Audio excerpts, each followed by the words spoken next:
Broadband Fund, which we're putting in place at the moment.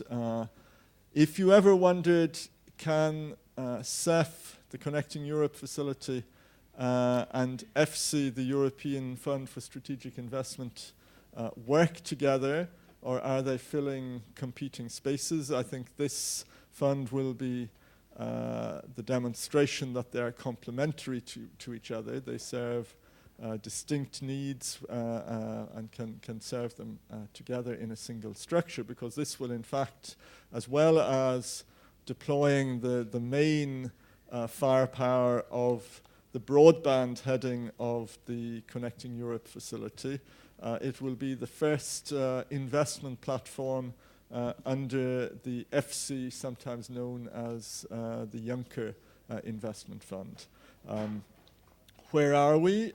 We're, I think, close to the point of launch. We already announced last December that a number of the key elements had been put in place by the Commission and the EIB, acting both on its own behalf and as the administrator, in a sense, of EFSI.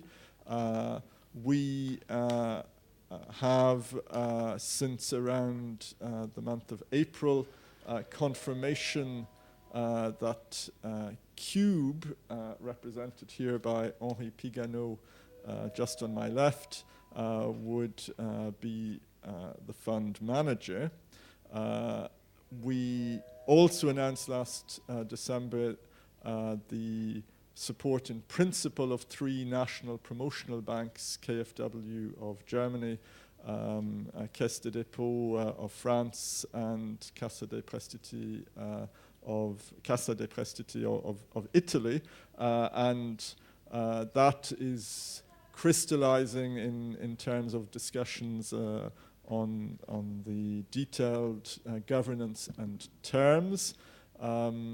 And we, of course, are putting together this interesting structure in order to incite significant amounts of private sector investment in broadband projects throughout Europe, not just in the countries of the participating NPBs, I should underline. And the potential leverage effect is, of course, one thing that will be worth mentioning as we go into the details.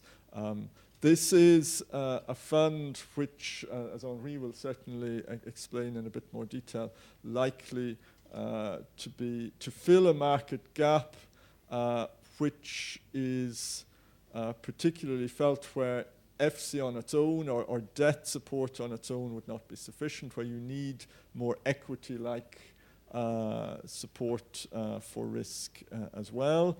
And the lack of equity in the market is something which is often felt by smaller regional or local projects being built in the connectivity area, which is one reason why we are also joined by someone who cares deeply about that and represents people who care deeply about that, namely Makula, President of the Committee of the Regions, who will give us some political reactions at the end of our discussion.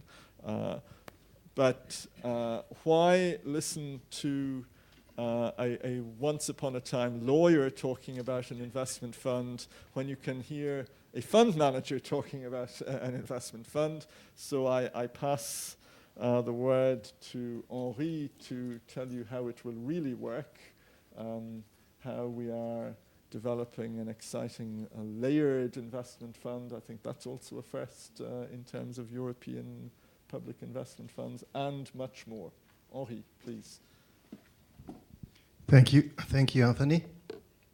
So yes, what is the CEBF, Connecting Europe Broadband Fund? Anthony described it. First, it is a conviction that something is missing in the market. Something is missing. There are projects, generally of small size, to serve generally local communities which just cannot find the right financing because they are subscale, they are too small, because they lack equity. And usually, when those projects start to organize their finance, they go to the bank, and the bank say, okay, your project is interesting, but what do you put on the table? And to make it simple, in the dense area, you always find the big telcos which will deploy. The market is efficient. It works. Deploying network in dense area is cheap. The incumbents or its competitive challenger will develop one network, and immediately thereafter the other one will respond by creating another network. So it's done, it's okay, it works. But where we do have a real problem is in the areas where only one network would be competitive, or even in the areas where a single network would not even be. And here, in those two areas, nobody moves. There is no real project going on because it's so difficult to develop a project in those areas that there is really a need to foster them, to help them to grow and bloom.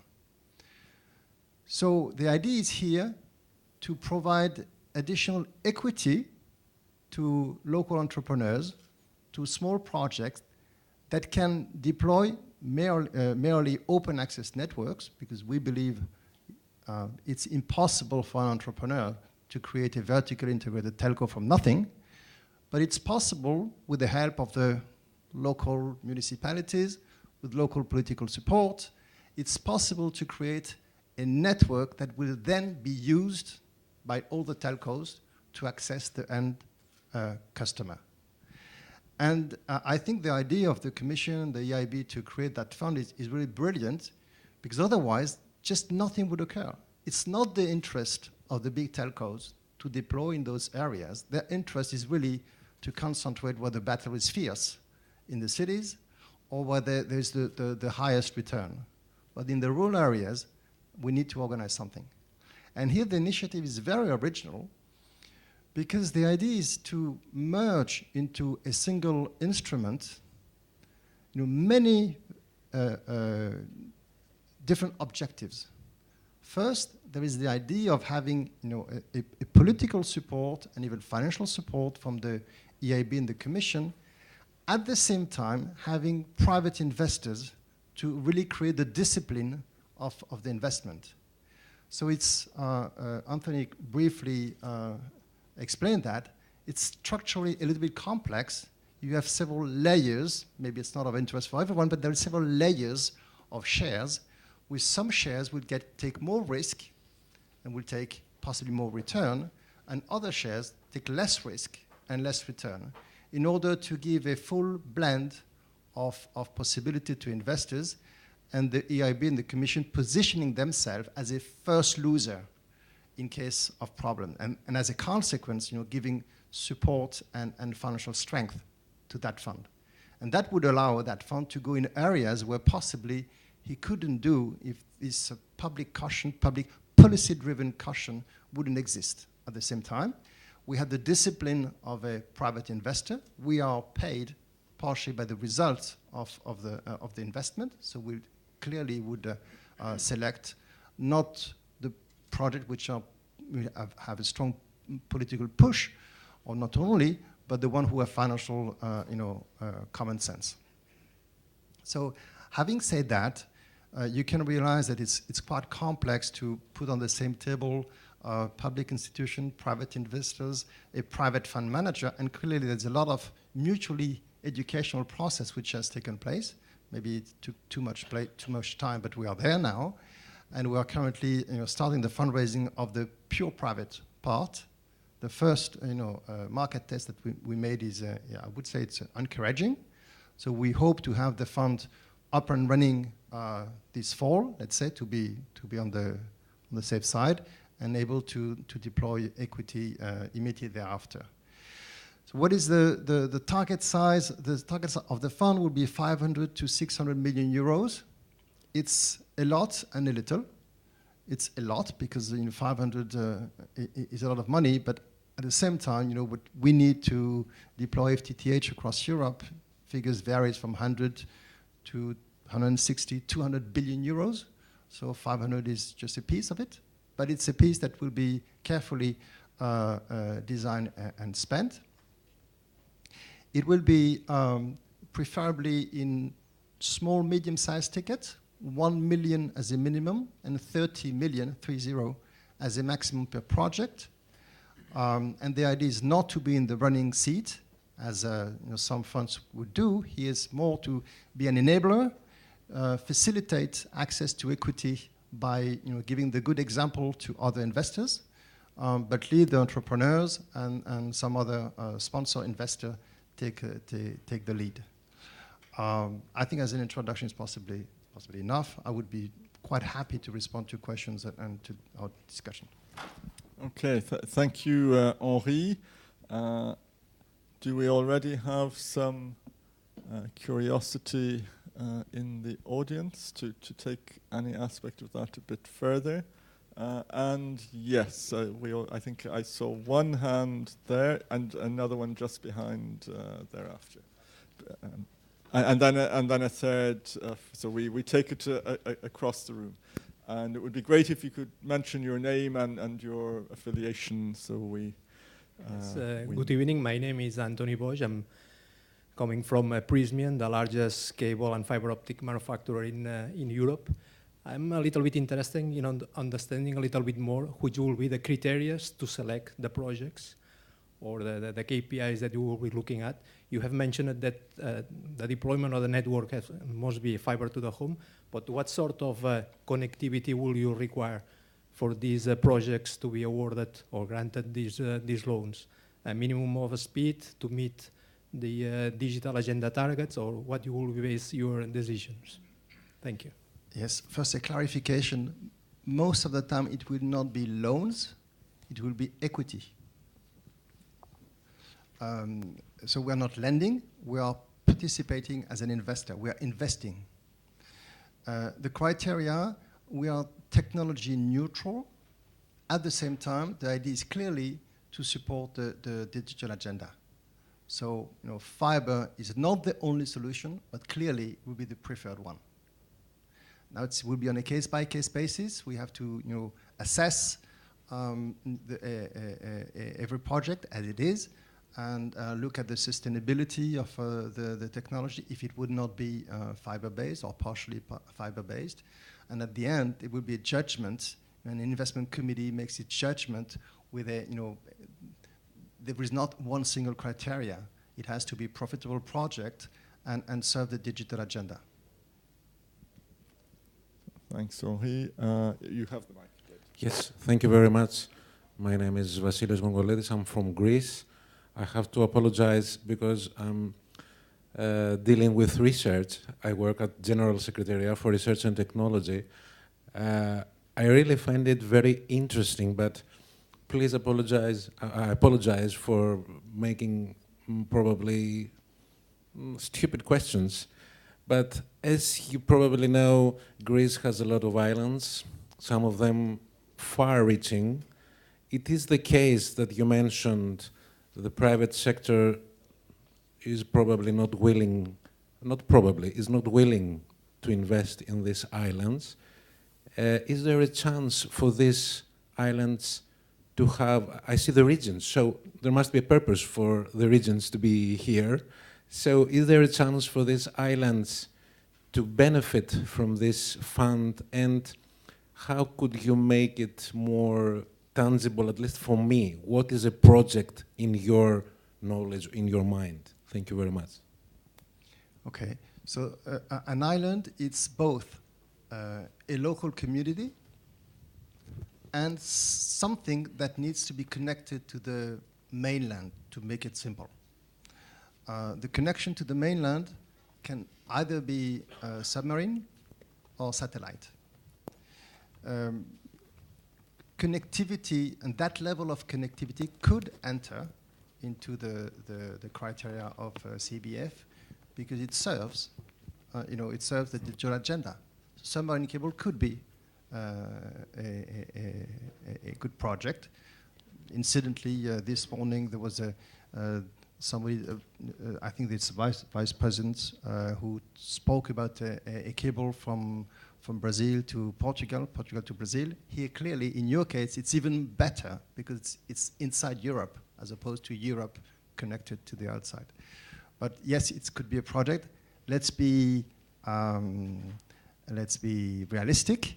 It will not be, probably not cost effective to have a submarine cable to each island, at least in the short term. We have to.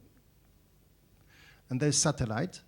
And here as well, there are technologies, there are operators that could serve maybe not only for one island, but for several, and not only for several islands, but for the whole Europe. Because once you have set up an operator that can, take care of the needs of one of the Greek islands, he can serve any area in any, dark, very, very rural areas anywhere in Europe. So we have to have a look on all those projects that could serve Greek island as an example. I was just going to say, Henri is probably a little bit modest, but having been involved in the investment in the submarine cable links to the Spanish islands, the Balearics and the Canary Islands, you probably know very well how to deal with a submarine cable project and what the let's say the investment thresholds are. Marco also wanted to intervene, but sorry. There's no one from Telefonica here. You're safe. And I will not speak. Marco. Okay, let me link a few of our, let's say, basic policy guidelines to that. So with the Committee of the Regions, because we really as an EU institution, so we represent all our cities and regions with our 350 members and another 350 alternates. So we really have mayors, regional presidents, councillors from all parts of Europe. And what we have recognized, so that nowadays the speed or velocity, so that's so much more essential as a success factor than it used to be. And that's part of the globalization and digitalization, what has happened so fast.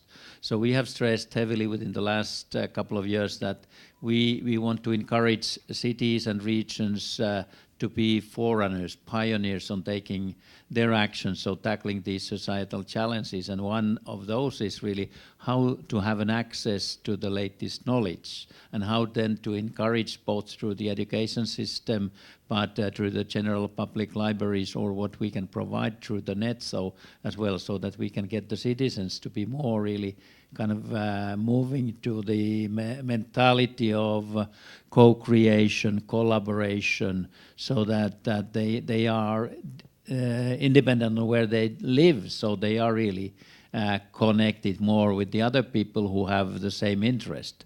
And this means very much so that now through the European Union smart specialization policy we have encouraged, and that's been one of the basic conditions for getting the cohesion funding, is so that every region, or in some cases the whole small nation, needs to have their smart specialization strategy based on innovation, being like a economic transformation agenda, so focusing on few spearheads, but then as well, so building more and more both their own local capacity, but especially European partnerships. And on this we have now come very clearly to this issue that the broadband, one form or another, is so crucial. And then when we have analytically went through the FC, the strategic investments, so where and what kind of investments have been so far funded, and so the outcomes of those. So we need to encourage, find new ways as well, how to get especially smaller cities, towns, villages be more active on being really one of the global kind of innovation hubs. So many of these new developments which come through these pioneering activities, so they are very much content focused, and then suddenly realizing that they can really make a lot in a global perspective. And for that, so we need these different investments and instruments, so how to process. And one of those is so that we need to really create more synergy between different funding, financing instruments. And then when we can take EFSI there, but use as well in the same time on the same, let's say, kind of orchestrated activity, we can use cohesion funds, we can use especially attract local private funding or funding of the municipalities as well. So this speeds up a lot of the development, and that is really that people get more positively oriented on whatever they can be, and they are able to reach through this European collaboration. Europe needs to be much more closer to the citizens. We, even the Committee of the Regions, we now have priorities, we stress heavily this, so that we need to encourage a bottom-up approach.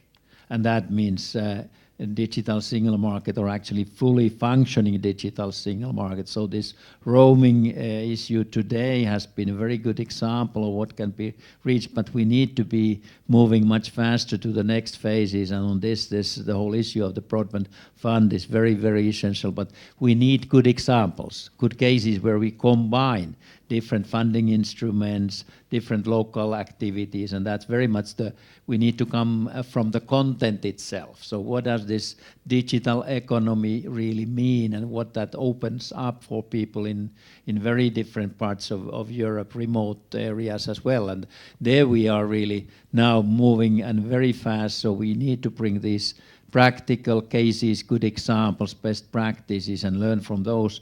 And then in this fund and experts, so they can provide a lot for this, so that it starts kind of booming. Thanks, Markku. I think we all share that agenda, and the mic has reached you for Inca. Thank you, Anthony. I'm going to wear two hats, actually. So David Cullen from the UK, representing the Trade and User Associations for Altnets, but also in this context, wearing my hat as a shareholder and a director of one of those Altnets, which will absolutely fit into the applications for the scheme. I had two quick questions, but Markku's just prompted another one. The first one was, I think, answer a little bit what you're saying, which is the intention is to use the funding mix for an entrepreneur or for a small-scale operation, picking from the fund, to then use other funds and other financial instruments alongside it. It's not going to be an exclusive, as far as I understand it, but I just wanted to get the clarity on that. So it's not so a scheme would not be exclusively or need to be exclusively funded, through the facility. And the second one is, I wondered if you could expand a little more on open access, because for a number of smaller operators, it becomes very, very difficult to encourage a large number or a range of service providers into a small-scale implementation. And one of the things we're finding with the experiences in the UK is that maybe if financial instruments like this, and like the DIIF, Digital Infrastructure Investment Fund in the UK, which, congratulations, by the way, for launching before that, that's very good. In that scheme, there's a question as to whether the use of the scheme can be and should be extended to software systems to allow service aggregation, open access portals for service providers, because that is quite a big ticket for small networks to carry, unless the scope of the funding can apply to those as well. Okay, three elements. I will take the first, the last, and then the second. The first, exclusive. Clearly, it's not exclusive. It's the opposite. It has to be supplemental. So the idea is really to create a leverage effect. The funding, the public funding from the Commission and from the EIB generates private funding for the CBF, and the funding of CBF generates additional funding from outside. So there should be a multiplier, not at all exclusive, to the opposite. The very last one, not a network, not an asset, but an enabler of open access network. It is possible in the documentation of the fund. Of course, we have to be careful, make sure that this is replicable, that this is future-proof, and plenty of questions, but marginally it's possible. And the medium subject that you mentioned is really a difficult one. It is, as a private entrepreneur, you deploy a network in an area which is underserved. You do it on your own, at your own risk, possibly you get some local subsidies and political support. Your network is there, and the telcos do not play the game. And even sometimes, their dream is just to kill you. To recover, first, they don't want to help you because their copper network is yielding in parallel. And if they would switch from copper to fiber, they would lose those customers. So it's very, it's like, there's some race where you're on a bicycle and you have to be as slow as you can until it's unbearable, until the politicians just scream at you and force you to commercialize the network. But the distribution on an open access network is difficult, and here you need scale. You cannot be just too small. It cannot be 10,000 homes. It has to be a decent size. There is a need for political support, because if there's sufficient political support, the operators will understand. Remember that a telco is a concession company. At the end of the day, it's regulated by the political power. So if you have sufficient political power to give the little pressures that the telco, national telco, would commercialize your open access network, once the first arrives, the second jumps in immediately because he doesn't want to lose his market share. So typically, what we see in many markets, at the beginning, the big operator would ignore you. It will be a small internet service provider which will take the pain of knocking at the doors and say, hey, we have the network done by Mr. So-and-so, and I can give you access to internet. Once you're on internet, the world is yours. You can go to Skype.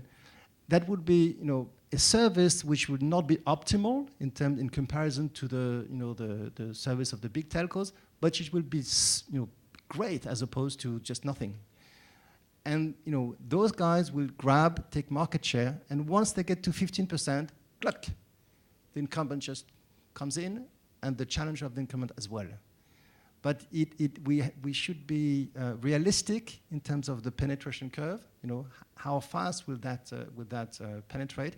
It will take a little bit of time at the beginning, but things are evolving quite quickly currently.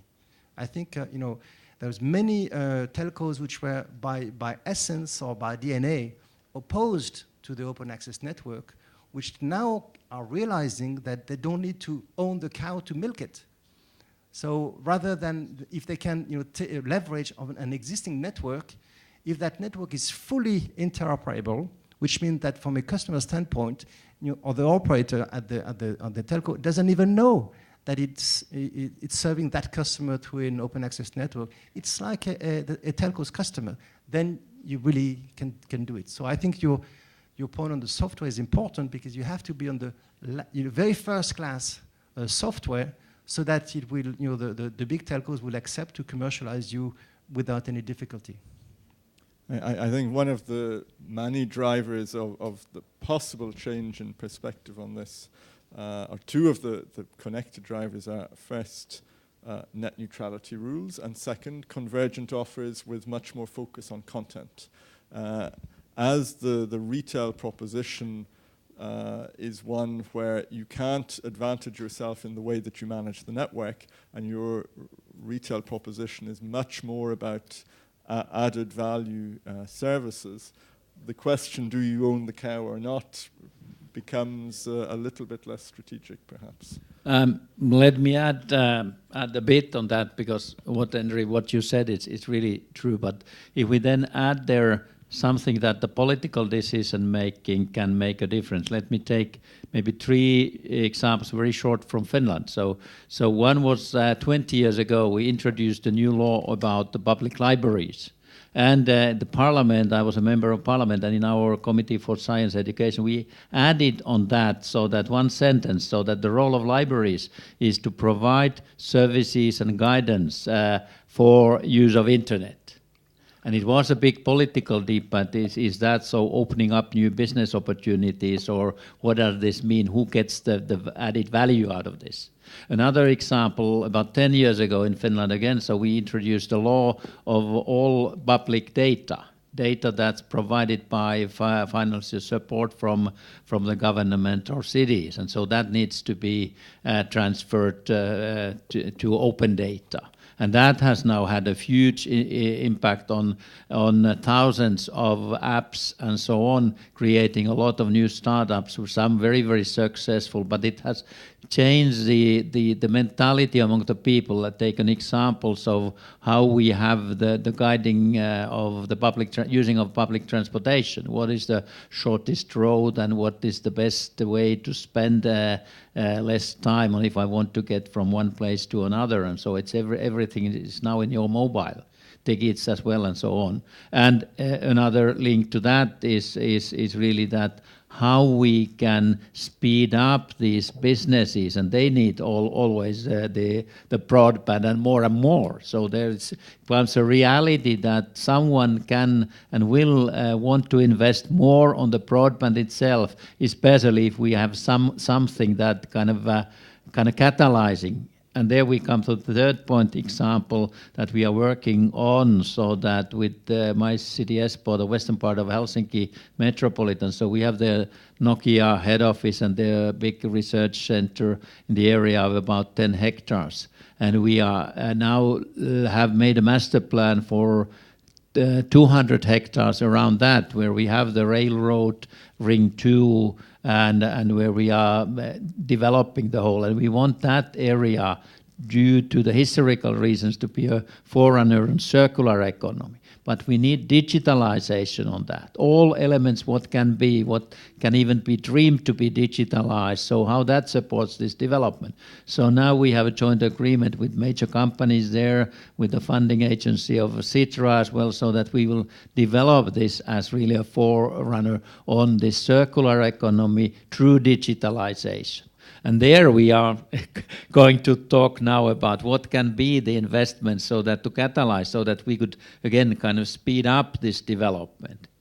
Because we need to start building the new houses there, take old ones out, but how to make this in a very sustainable circular economy as a process. What is the role of digitalization? And that is very challenging, and that means different fundings as well. And so we could use this kind of cases that we, Committee of the Region, we are looking from around Europe, so that we can get the others see that there is this kind of opportunities, which is not only using really public money that we need to collect through taxes, but especially private ones, but especially looking how these, let's say, complex projects can be funded and moved faster.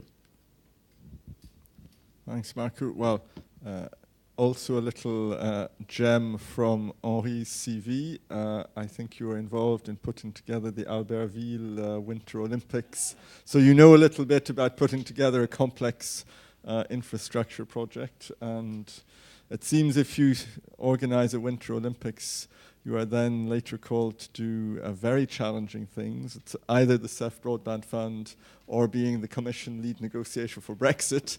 But we are, I think, going a little bit off-piste there. Are there other questions in the audience? Yeah, here, please, the voice of Arantej, if I remember well. Hello again.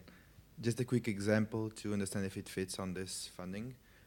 If we have 14 entrepreneurial areas throughout the region, actually they were connected using a community network, but the last mile is missing there. So there is no last mile. What I see there, I see two things happening. A project to deploy the last mile, connecting all of the SMEs in these parks. And then I see investment in the service side to provide to SMEs. So some questions are, does it need to be end-to-end fiber connection, or you can have existing networks in the middle? And does it need to be dark fiber connecting, or you can have bit rate and services being provided by this company or local company or whatever to the SMEs, and to have a provider side and the connectivity side to these SMEs? Okay, lit fiber, dark fiber, no problem. What we just need to know in which company do we invest? So a drop is not a business model. So where do the revenue come from? How do they channel to the fund? But there could be an arrangement where we would invest only in a last drop company provided that company has a contractual setup which is sustainable for the long term and ensure prudent deployment of capital. The fund, just to clarify, and I think the point here was good. The idea is to blend several sources of funding. CBF is not here to subsidize projects that would not be viable. It just, in an area where there is just in a very rural areas where the cost to deploy network is very expensive, there will be a need that the taxpayer, gives its subsidy. So it has to be public initiative network type of. But still, if you have, you want to have a public initiative network, you need to have somebody to take care of it. And you need to have entrepreneurs who respond to the public tender. That could be a point where CBF would invest. Or in area where there is no need for public subsidies, there is a good idea, but just there is a family office here, a small entrepreneur, but there's a need for additional equity on a project which is viable, then here CBF could invest.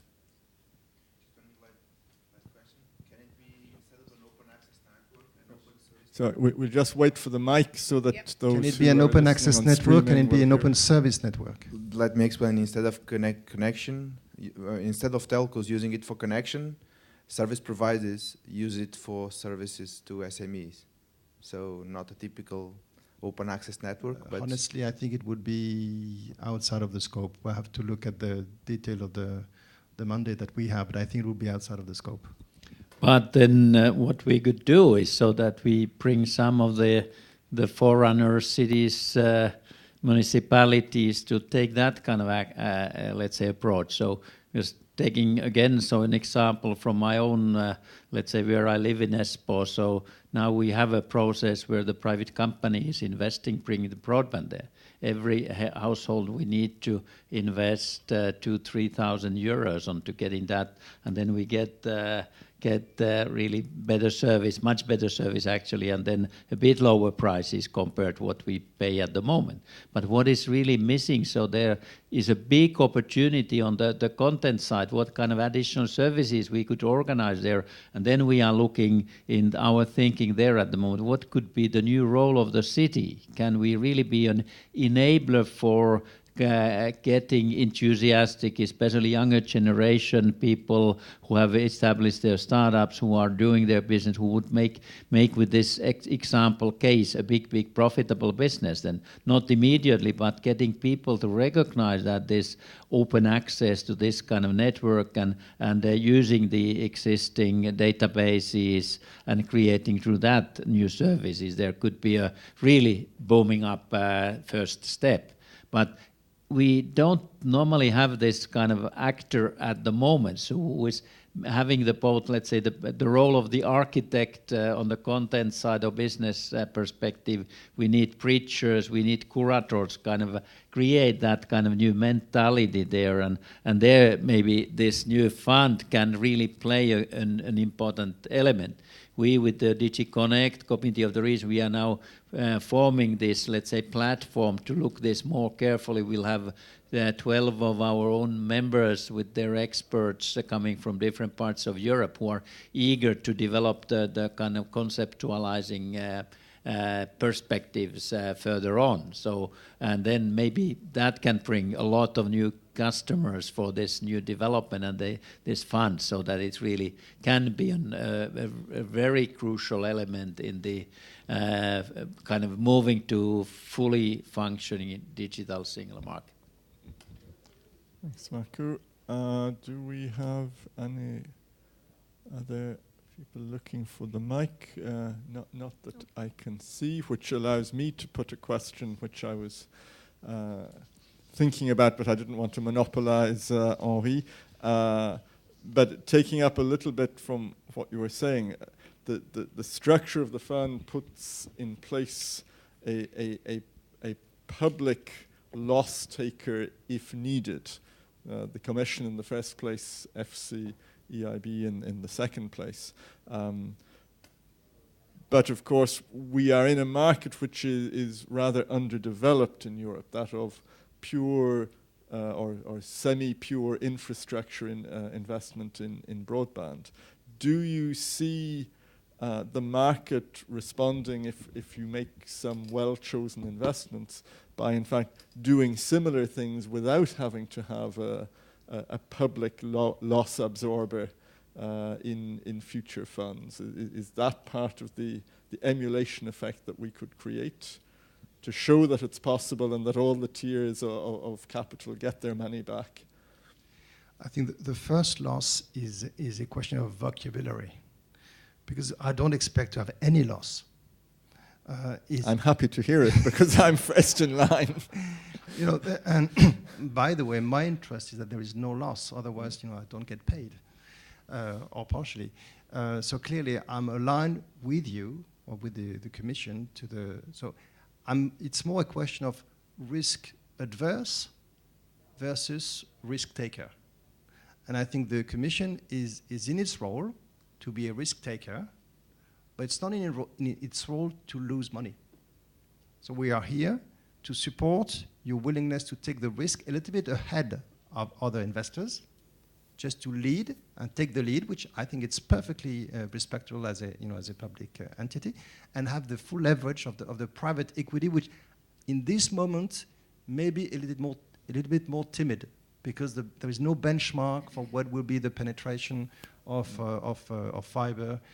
So an investor, you know, typically take a risk for, I don't know, 7 years, 10 years, where a public body has a vision for 20, 25 or 40 years. So I think it's perfectly acceptable that you are willing to take a little bit more risk, but I hope you will not take any loss. So let me repose my question with the much more reassuring vocabulary to my financial authorities. Do you see a scenario where the success of the fund for all of the layers of capitals, the risk averse and more risk prone, would be such that in future the higher risk, higher return layers would be provided in future also by private players? Because ultimately my pockets are not so deep. The private capital markets have very deep pockets if they care to dig into them. I think it would be the case. Right now, the structure is appropriate. It's complex. It's completely hybrid. Just to rephrase it differently, I invite prudent investors to invest in a fund. No worry, somebody will take the first loss if there is any problem. To invest in greenfield project, FTTH, in all countries around Europe, subscale, with a risk of penetration. So I'm telling them there is no risk because of the structure, but the underlying asset, let's be clear, there is some risk. So it's a complex equation as a product to put to the market. But 2 years, 3 years down the road, once the penetration will be there, I think the product will be much easier to understand and to accept. So I think to come to your question, I think this 500 million of the first fund, which are needed to start, once we would have invested that fund, let's say 2, 3 years, 5 years, immediately after, I suppose there will still be areas in Europe where we would need to have a second fund behind that. Probably we could revisit the structure of the second fund and make it, maybe just one layer. So lessons to be learned from trial and error, let's say. Let me react to that as well. So in quite many of our Committee of the Region official documents, so we have stressed that instead of the mentality which has more in European kind of planning, and again planning. So instead we should be more experimenting, testing, piloting, prototypes, and then scaling up. And that means these partnerships especially, so that we can have cities from one member state to collaborate with cities from very different parts of Europe and sharing the same interest and targets. And on this, so it's easy to understand this kind of, let's say, link this to energy sector, where, okay, using the different district heating systems, so we can integrate and need both heating and cooling together, have decentralized renewable production and integrate that to the bigger system. But now we want to move much faster to this, let's say, more kind of human capital area, but there we need first this broadband. So we need to get people integrated, not only through traditional roads and transportation system, but through this digitalized network. And that's the big thing, is start thinking about what this platform economy really means, digitalized platform economy. And that's as well changing the role of cities. Cities are more catalyzers, enablers of this kind of business development. Citizens do provide more of their own, let's say, services for themselves. They know personally more of their own health, and then there are a lot of new small companies, but larger companies as well combined. So city is not anymore provider of all those services that we have had, especially in the Nordic countries, so moved to that, but now we are really looking for some of the new kind of combinations. And on this, so this broadband fund is one of the very crucial missing instruments that has existed, but now we look forward that it can really make a big progress. I have an idea for your country. Yep. There's plenty of municipalities which have their own network. Yep. They have deployed network at their own expenses. We put all these municipalities together. Everyone brings its network.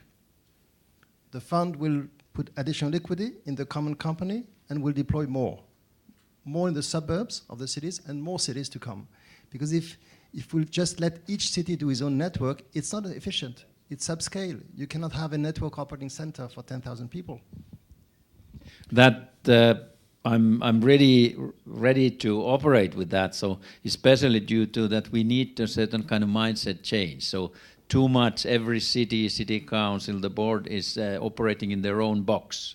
So they think that they need to find the solution, but there is so much more. So we are moving much faster to this kind of ecosystem thinking, where you have the local ecosystem, you attract all the different actors to be part of that, and that's very strongly business-based. It needs to be that. So because investments, then we can attract a lot of these new investments. We should take the best of both worlds, because the local commitment of your municipalities is extremely good. Yeah.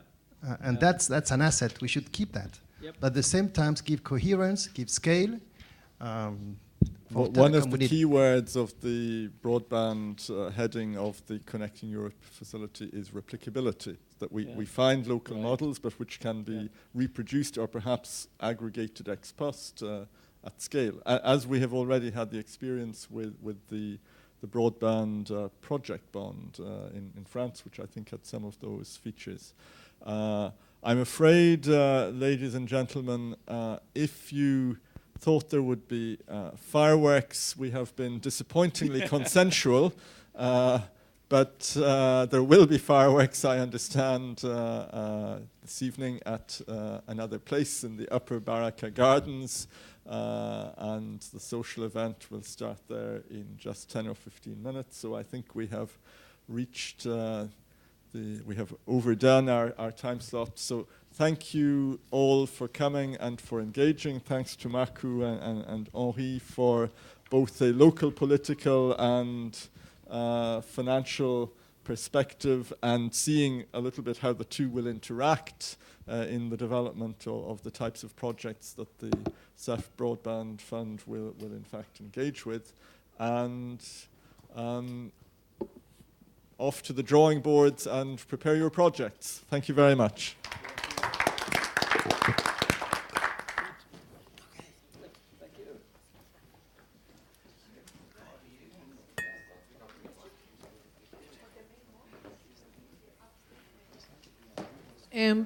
Please, I would like to invite everybody to join all the others at the main hall where we have the exposition hall. Please, follow me.